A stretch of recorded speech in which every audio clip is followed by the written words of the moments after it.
Texas A&M is going to be a problem for the rest of the SEC, the rest of the way. They are in a really, really good spot, undefeated, ranked fourth, and clicking on all cylinders.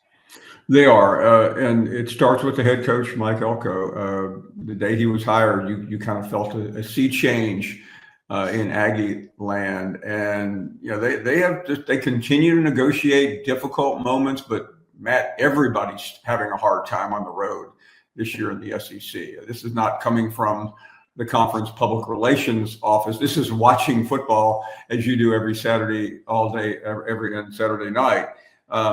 They have a game this weekend that is incredibly intriguing. And I mean, somebody who has always enjoyed my Monday afternoon chats with Brian Kelly, we're getting into the twilight zone right now, coming up this Monday, and who knows how many more Mondays after that. But they're in such a great spot. They keep winning. Now their schedule, you look at their schedule, Matt, and go, okay, well, they've had some big wins, but Notre Dame right now stands out a great deal. But some of the SEC teams, they've been fairly fortunate with their early SEC schedule. Yeah. And Mike Elko, you hit on it, because they went a complete departure. Jimbo Fisher was the superstar coach. He was the headliner. And Mike Elko was the substantive coach at Duke. And I called a couple of Duke games. So I got to see him as a head coach when he was at Duke. He was, obviously the former Texas A&M defensive coordinator. You know the whole background of the story. But yeah, Texas A&M, after the Mark Stoops, what would have been they went and hired a name that, in this day and age, you want to win the press conference. And candidly, I don't know that Mike Elko won the press conference, but he was going to win the football games. And he's done that.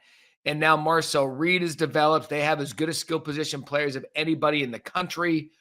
The defense is going to work itself out. I know, look, Bobby Petrino's offenses and Taylor Green's going to be an NFL quarterback. That's a tough thing to negotiate in and of itself. But, man, A&M, because we're always talking about Alabama, we're talking about Georgia, watch out for Texas A&M, because they have the like you said, they're going to be able to announce themselves sooner or later, was what they did yesterday, in a 2-hour weather delay against Arkansas.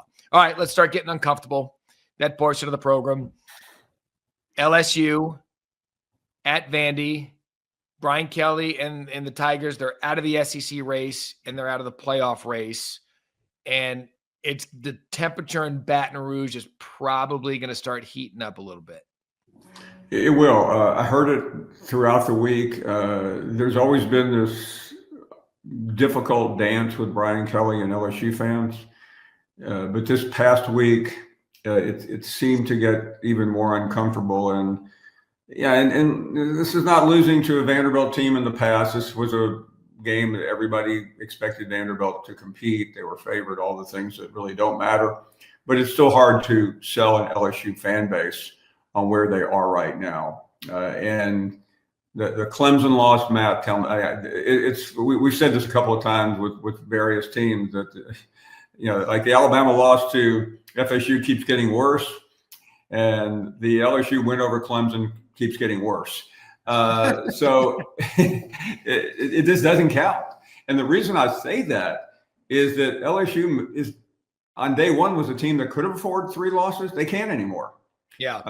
So they have to thread a very thin needle. I'm sure Brian Kelly would not be happy that you ruled him out of the playoffs, but they're working pretty hard on knocking themselves out of the playoffs. If you don't think this weekend might do it, then consider that trip to Tuscaloosa in about 3 weeks. You want this, you got that. No way, watch them walk right past.